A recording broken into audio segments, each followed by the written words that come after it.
अस्सलामुअलैकुम, आदाब, नमस्कार दोस्तों। मैं हूं शम्स सईद और आप देख रहे हैं न्यूज़ हर खबर आप तक। दोस्तों, आज मैं बात करने वाला हूं आपके साथ बॉलीवुड अदाकार, बॉलीवुड सेलिब्रिटी कंगना राणावत के बारे में। दोस्तों, आपको मालूम होगा कि कंगना राणावत तरह तरह के बयानात देकर सुर्खियों में बनी हुई हैं। अभी कुछ दिनों पहले उन्होंने हिंदुस्तान को आज़ादी दिलाने वाले, हिंदुस्तान की आज़ादी पर अपनी जान निछावर करने वाले, इस मुल्क को आज़ाद कराने के लिए अपनी जानों की कुर्बानी देने वाले वीर जवानों और शहीदों का अपमान किया था। उन्होंने कहा था कि हिंदुस्तान को जो आज 1947 में जो आज़ादी मिली थी वो भीख में मिली थी। असल आज़ादी हिंदुस्तान को 2014 में मिली है।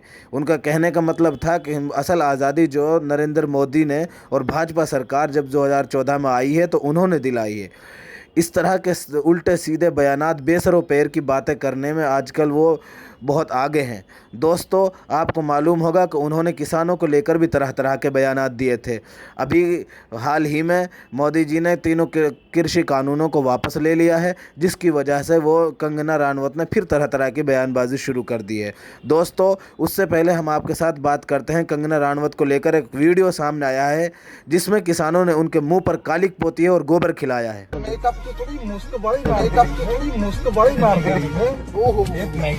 बस करो जी, बस बस करो जी, बस ब्रदर ने कर दे। ए बड़ा ब्रदर ਇਹਨਾਂ ਦਾ ਵੀ ਕਰ ਦੇ ਕਹਿੰਦੇ ਨੇ ਮੁੱਸਾ ਲਾਉਣ ਦਾ ਇੱਕ ਬਣਦਾ ਹਲਕਾ ਜਿਹਾ ਕਰ ਲਓ, ਥੋੜਾ ਕਰ ਦਿਓ, ਹਲਕਾ ਜਿਹਾ ਕਰ ਲਓ।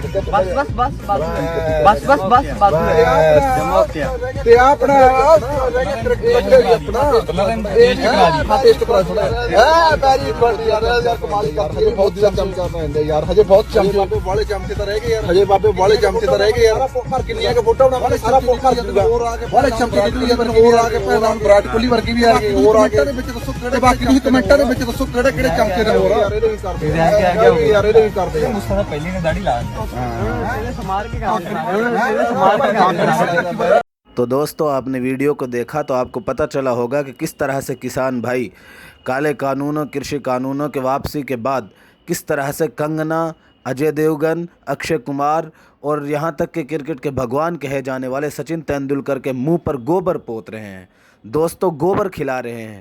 और ये सब इस सब का कारण ये है कि जो आपको याद होगा कि कुछ दिनों पहले जब किसानों का विरोध किया गया था, किसानों के सपोर्ट में यूरोप के और आउट ऑफ कंट्री के लोग, ग्रेटा थंबर्ड और रियाना सिंगर जैसे लोग उतर गए थे, तो हमारे हिंदुस्तान के कुछ सेलिब्रिटियों ने, जिनमें अक्षय कुमार और कंगना राणावत और अन्य कुछ अदाकार भी पेश रहे थे, उन्हीं में सचिन तेंदुलकर भी आगे आए थे। इस सपोर्ट में उन्होंने कहा था कि ये हिंदुस्तान का अंदरूनी मामला है। दोस्तों, उसी सबसे गुस्साए किसान आज जब कृषि कानून वापस हो चुके हैं और हिंदुस्तान के प्रधानमंत्री नरेंद्र मोदी ने किसान के फ़ायदे के नाम पर बनाए गए कानूनों को जब वापस लेने का ऐलान कर दिया और उनको जो है रद्द करने का, रीअपील करने का ऐलान कर दिया, तो उसके बाद किसानों ने तरह तरह से खुशियां मनाई और तरह तरह की उन्होंने जो है प्रदर्शन किए और तरह तरह के उन्होंने जुलूस निकाल कर खुशियां मनाई। दोस्तों, आपको बता दें कि कंगना राणावत देश में मजाक उड़ रहा है और उनके साथ तरह तरह की जो है उनकी प्रदर्शनियां स्थापित की जा रही हैं और प्रदर्शनियां बनाकर उनका मजाक उड़ाया जा रहा है। दोस्तों, अभी उनके नाम की गधी बनाकर और बाज़ार में बोली लगाई गई थी और उनके नाम की जो गधी थी उन पर लिखा गया था कंगना राणावत और फॉर नीलामी। कंगना राणावत के नाम की गधी बनाकर उनको नीलाम किया गया था और उस गधी को 34,000 में बेचा गया था। दोस्तों, एक अदाकार की, एक सेलिब्रिटी की इस तरह से मजाक उड़ाया जाना किसी न किसी हद तक उसके मानव अधिकारों का उल्लंघन कहा जा सकता है। लेकिन दोस्तों, आपको मालूम होगा कि किसान जो है किसी भी देश के अन्नदाता होते हैं। किसान अगर किसानी नहीं करेगा तो देश क्या खाएगा? किसान अगर किसानों की ख्याल नहीं रखेगी हुकूमत, तो किसका ख्याल रखेगी? हुकूमत सिर्फ बाजी के लिए नहीं बनाई जाती है। दोस्तों, आपको मालूम होगा कि किसानों को क्या क्या ना कहा गया। बीजेपी के नेताओं ने, बीजेपी के लीडरों ने, बीजेपी के मंत्रियों ने उनको आतंकवादी कहा, खालिस्तानी कहा और उनको न जाने किस किस अलकाब से, किस किस उनसे नामों से नवाजा गया। यहाँ तक कि हमारे प्रधानमंत्री नरेंद्र मोदी जी ने भी, आपको याद होगा कि संसद में कुछ लोगों को आंदोलन जीवी का नाम दिया था।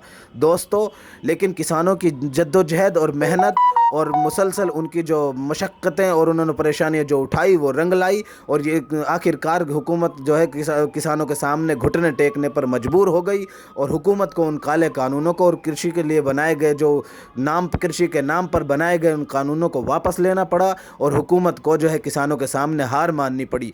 दोस्तों, अगर किसी चीज़ के लिए जद्दोजहद और मशक्क़त उठाई जाए और किसी चीज़ के लिए कड़ी मेहनत की जाए तो सारी मुकम्मल कामयाबी आपका मुकद्दर बन जाती है। दोस्तों, किसानों की जद्दोजहद और किसानों की मशक्क़तें और किसानों की कोशिशें हमारे सामने एक ज़िंदा मिसाल हैं। दोस्तों, इस चैनल को लाइक करें, शेयर करें और सब्सक्राइब करें, और इसको पैगाम को, इस मैसेज को लोग ज़्यादा से ज़्यादा लोगों तक पहुँचाएँ।